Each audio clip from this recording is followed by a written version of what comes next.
At 1 a.m., headlights slashed across my bedroom wall as Sharon, the new neighbor, parked her BMW SUV across my driveway, blocking my car. Her smug dismissal of my polite note ignited a war. When she claimed my driveway was common property, I fought back with cinder blocks, city codes, and a neighborhood rebellion that dethroned her HOA reign. A midnight invasion. The first screech of tires jolted me awake. Sharon, a recent transplant to our Charlotte cul-de-sac, parked her SUV across my driveway, trapping my sedan. In a silk robe and slippers, she strutted to her house without a glance. I left a courteous note, "Please don't park here." By evening, it was taped to my door with her reply, "Not blocking you. Chill." Her empty driveway mocked me. This wasn't a mistake, it was a power play. Sharon, with her sleek bob and HOA rulebook, had arrived 2 weeks earlier, already lecturing neighbors on mailbox alignment. At the mailbox cluster, I raised the issue. She feigned surprise. "Your driveway? I thought it was open since your car's in the garage." Smirking, she cited HOA Clause 12D, claiming driveways were shared assets. My jaw dropped. She'd parked there 7 times that month, once delaying my client meeting. Her note, "Wake up earlier." The HOA dismissed it as a neighborly dispute. Sharon escalated, proposing at a Zoom meeting that unused driveways become communal parking. No one supported it, but she acted victorious. My Ring camera caught her muttering, "Petty homeowner," as she passed. I installed a private property sign. She posed with it on Nextdoor, captioning, "Some people overreact." Neighbors split, half admired her audacity, half whispered, "Sidewalk Sharon." The Cinder block rebellion. The final straw, Sharon's SUV, now sporting an HOA Queen decal, blocked me during a job interview. Her text, a shrugging emoji. Rage turned to resolve. If she wanted my driveway, I'd make it unusable. I ordered cinder blocks from Lowe's and studied city ordinances. Temporary structures under 36 inches needed no permit. Perfect. At 5:30 a.m., I built a 3-foot cinder block wall along my driveway's edge, leaving just enough room for my car. A sign read, "Landscaping project, do not disturb." Neighbor Lila, sipping tea, called it a masterpiece. By 9 a.m., Sharon's BMW slowed, blinker flashing. She nudged a block, thudding softly. From my porch, I waved. "Landscaping blocks," I said. "City approved." "This is harassment," she shrieked, filming me. "You're obstructing access." I held up the ordinance. "My property, Sharon. Park at your place." Her face contorted. She sped off, calling the HOA. Their email cited community concerns. I replied with photos, codes, and a city rep's email. Silence followed. Sharon parked 3 houses down, heels clicking furiously. That night, my camera caught her sneaking over, gloves on, shifting blocks. One fell, grazing her ankle. Her Yelp was comedic gold.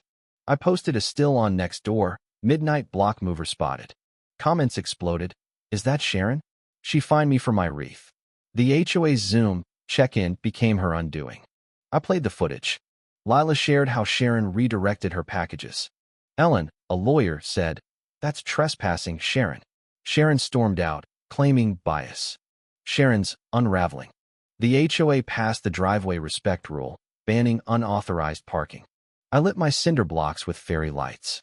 Sharon, cited for parking on her lawn, fumed.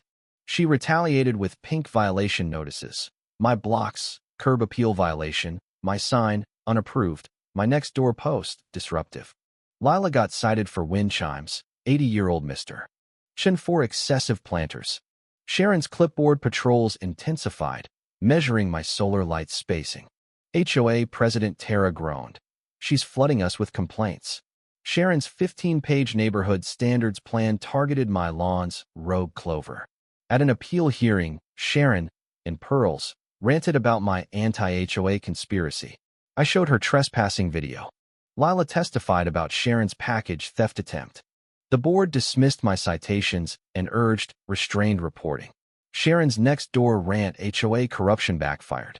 A reply, "Sharon, take a nap." It got 87 likes. Her hired inspector admitted she tasked him with checking my grass growth rate. I offered him coffee. He left, chuckling. Sharon's weekly meetings flopped. Her slideshow of my illegal patio chair placement drew snorts. Tara adjourned early. Sharon's grip slipped. The fatal flaw. Lila's cousin at City Hall uncovered the truth. Sharon's house belonged to her ex, Brian. Divorced 4 years prior, she had no ownership, only a loose stay agreement. She'd falsely claimed homeowner status on HOA forms. At a meeting, Ellen slid over property records.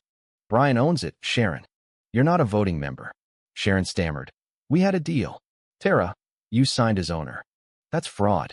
The board voted to report her to legal counsel. Brian, alerted, revoked her residency. Eviction followed. Sharon, once finding rose bushes for overgrowth, packed her rulebooks into a rented van. Her shadow HOA chat dissolved. Ellen's reply to Sharon's final email you'll pay was crisp. You're done. A neighborhood transformed. Sharon sued me, Tara, Ellen, Lila, and Brian, alleging emotional sabotage. Her 39-page, Comic Sans complaint, citing my hostile blocks, was dismissed in court. She ranted on a blog, Suburban Truth, earning 6 views. TikTok mocked her with sidewalk Sharon clips. Her YouTube channel flopped. At her new apartment, Serenity Pines, her beautification flyers were defaced. A tenant's note, no HOAs here. Her job at a property firm filing violation forms was poetic torture. A $90 lease fine for disruptive conduct sealed her irony. Our neighborhood thrived. Lila's Yard Art Freedom Act passed, spawning 42 lawn flamingos spelling Sharon's gone. Ellen's compliance log detailed Sharon's absurd fines, going viral. Mailboxes bore tiny Sharon stickers with angry clipboards. A park display enshrined Sharon's broken clipboard. In memoriam, citations are 2024. A spring fair featured my cinder block cookies and a harmony day with no fines, only pinwheels. Sharon's old house sold, cinder blocks in the listing photos. Labeled Sharon's folly on Google Maps, it drew tourists. Sharon, now in a no HOA complex, lives amid chaotic parking and neon lawn decor, powerless. Our cul-de-sac laughs, united by her chaos. Her legacy, a mural of cinder blocks and frogs, captioned never again, and a community stronger, sassier, and free.